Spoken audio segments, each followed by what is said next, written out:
নমস্কার। আমি ক্যানিং 1 নম্বর আইসিডিএস ব্লকের একজন অঙ্গনারী কর্মী। আমি এর আগেও এফআরএস এবং ইকেওয়াইসি নিয়ে একটা ভিডিও করেছি, এর পরেও আরেকটা করেছিলাম। তো আমি সেখানেও বলেছিলাম যে ইকেওয়াইসি আমাদের করতে হবে, তবে ধীরে ধীরে করতে হবে, এফআরএসও করতে হবে। আমরা যে প্রক্রিয়াটা চালু হয়েছে তার বিরোধিতা করতে গেলেও আমরা এইভাবে বন্ধ করতে পারবো না। কিন্তু আলটিমেট আপনারা দেখেছেন, যারা পথে নেমে আন্দোলন করেছেন, আমি সোশ্যাল মিডিয়ার মাধ্যমে আমার প্রতিবাদের ভাষাটা জানিয়েছি। তো প্রত্যেকেই দেখেছেন কম বেশি যে করতে হচ্ছে। তো আমরা সোশ্যাল মিডিয়ায় ক্যানিং 1 প্রতিবাদ করেছি এবং দেখবেন হয়তো খতিয়ে যে সব জায়গার থেকে আমাদের ক্যানিং 1-এর রেশিওটা অনেক কম আছে। মানে আমরা ক্যানিং 1 অনেক পিছিয়ে আছি এফআরএস এবং ইকেওয়াইসিতে, অনেকেই অনেক এগিয়ে আছেন।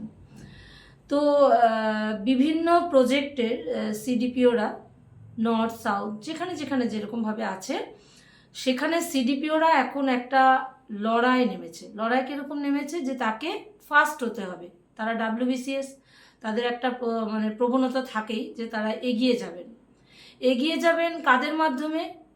বই খাতা পড়া লেখার মাধ্যমে নয়, আমাদের কাঁধে ভর দিয়ে তারা এগিয়ে যাবেন। কালিম্পং ফার্স্ট, আরও একটা প্রজেক্ট আছে জেলা আছে যেটা সেকেন্ড হয়েছেন, থার্ড আছেন মুর্শিদাবাদ। আর আমাদের ক্যানিং তো অনেক পেছনে, আমরা অনেক পেছনে আছি। তো সেই সব দিদিদের উদ্দেশ্যে আমি বলবো, আপনারা করেছেন খুব ভালো কথা। অনেক জায়গা থেকে আমাদের দিদিরা বলছেন, ফোন করছেন, খবর আসছে যে অনেক সিডিপিওদের তাদেরকে ডাকছেন, সোকস লেটার ধরিয়ে দিচ্ছেন যে আপনারা কেন ইকেওয়াইসি করেননি, আপনারা কেন এফআরএস করেননি। এমনও কোনো কোনো জায়গায় জানা যাচ্ছে যে ডিপিও স্যারও বলছেন যে আপনাদেরকে দেখা করতে হবে। আপনারা গিয়ে একটা প্রশ্ন করুন, স্যার আপনি আমাকে সোকস করেছেন, আপনাকে তার উত্তরে আমি জানাই আপনি আমাদেরকে মোবাইল দিয়েছেন, আপনি আমাদেরকে ইকেওয়াইসি এফআরএস এর ট্রেনিং দিয়েছেন? দেননি। তাহলে আপনি যে শোকজটা করলেন, আপনাকে আমি এইটা জানতে চাইছি, আপনি আমার কাছে কারণ দর্শাতে বলেছেন, আমি আপনাকে আপনার কারণ দর্শানোর জায়গায় আপনাকে আমি প্রশ্ন করছি, আগে আপনারা আমাদেরকে এই উত্তরটা দিন। আপনাদের কাছে অনুরোধ, দেখুন ডিপার্টমেন্টের কাছেও আমাদের অনুরোধ যে আমরা গিয়ে ওরকম দরজা জানলা বন্ধ করে দেব না। তবে হ্যাঁ, আমরা কাজটা হয়তো স্তব্ধ করে দেব যদি আমাদের ওপরে এরকমভাবে আঘাত আসে। হয়তো অনেক জায়গায় খবর পেয়েছেন আপনারা যে একজন কর্মী অফিসে বসে অসুস্থ হয়ে উনি মারা গেছেন পানিহাটিতে। কারণ এই মেন্টাল প্রেশারটা নেওয়া যাচ্ছে না। আমাদের মেয়েরা রাত্রে দিনে কাজ করছেন। মেয়েরা যদি বলছেন সিডিপিওদেরকে যে আমরা রাত্রেবেলা বা দিনের বেলা বা আমরা রবিবার শনিবার আমরা এই কাজগুলো কেন করব, আমরা আমাদের 4 ঘন্টার পরেও আমরা কেন কাজগুলো করব, তারা আমাদেরকে বলছেন যে আমরা কেন করছি, আমরা রবিবার কেন ভিসি করছি, আমরা কেন তোমাদেরকে ফোন করছি, তোমাদেরকে জানাচ্ছি, আমরাও তো কাজ করছি। তাহলে তাদের উদ্দেশ্য একটা কথা বলবো, ডিপিও স্যার এবং সিডিপিও স্যার বা ডিপার্টমেন্টের যারাই আছেন, যারাই অর্ডারটা করছেন আমাদেরকে, আপনারা সরকারের কর্মচারী, অর্থাৎ আপনাদেরকে সরকার যেটা বলবে সেটা আপনারা করতে বাধ্য। কিন্তু আমরা কর্মচারী নই, আমাদেরকে সেই স্বীকৃতি দেওয়া হয়নি। যদি আপনারা সেই দাবি তুলে থাকেন তাহলে আগে আমাদেরকে সরকারি কর্মচারীর আওতায় আনুন, তারপরে আমাদেরকে এতগুলো কথা বলুন।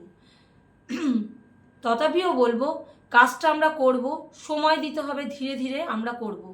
আপনারা আপনাদের লক্ষ্যে পৌঁছাবার জন্য কোনো অঙ্গনওয়াড়ি দিদিদেরকে এইভাবে প্রেশার করতে পারেন না, এইভাবে হেনস্থা করতে পারেন না। যদি পারেন তাহলে আপনার অফিসে আপনার অধীনস্থ অনেক সুপারভাইজার দিদিরা আছে, যারা আমরা দায়িত্ব নিয়ে বলতে পারি অর্ধেক সুপারভাইজার এই প্রশান্ত ট্যাকারের এফআরএস এবং ইকেওয়াইসি তারা করতেই জানেন না। আপনি দয়া করে তাদেরকে, আপনারা দয়া করে তাদেরকে এই এফআরএস এবং ইকেওয়াইসিটা অফিসে বসে ট্রেনিং দেওয়ার পরে তারপরে আপনারা তাদেরকে ফিল্ডে বলুন।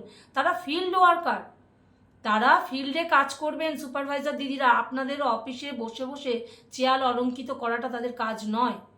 আমাদের ঘাড়ের ওপর রেখে কাজ তুলতে গেলে আমাদেরকে সময় দিতে হবে, আমাদেরকে সম্মান দিতে হবে এবং আমাদের সহযোগিতা করতে হবে। যদি কোনো ওয়ার্কার দিদির ফোন না থাকে, কোনো দিদির রিচার্জ না থাকে, আপনারা সুপারভাইজার দিদি আপনারা ফোনটা দিন তাকে, আপনার ফোনটা দিন, দেখুন আপনার ব্যক্তিগত জিনিসটা দিতে আপনার কেমন গায়ে বাঁধে।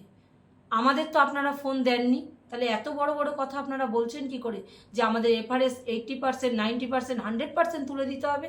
আগে জিনিসটা দিন, দিয়ে কথা বলুন। সরকারের ঘর থেকে 40,000, 50,000, 60,000, 70,000 মায়নাটা আপনারা নেন, আমরা নই, আমার কোনো দিদিরাও নয়। আমাদের কোনো দিদিরা সরকারের কর্মচারী নয়। যদি সরকারি স্বীকৃতি দিয়ে থাকেন তখন এত বড় বড় কথা বলবেন। আগে মোবাইলগুলো দিন। ডেটা চার্জেস 166 টাকা দেন, 166 টাকায় জিবি ডেটা দেন, জিবি হয়, জিবি নেট ভরা যায় জানেন? মার্কেট প্রাইস সম্বন্ধে কোনো আইডিয়া আছে? একটু নামুন, নিজের মোবাইলটাও তো রিচার্জ করেন, জানেন না মেয়েদের ওপরে যে অত্যাচারটা আপনারা নিয়ে আসছেন? আপনারা সহমর্মিতা হন, সহযোগিতা করুন আমাদের সাথে। এই বলে আমি আমার বক্তব্য শেষ করছি। নমস্কার।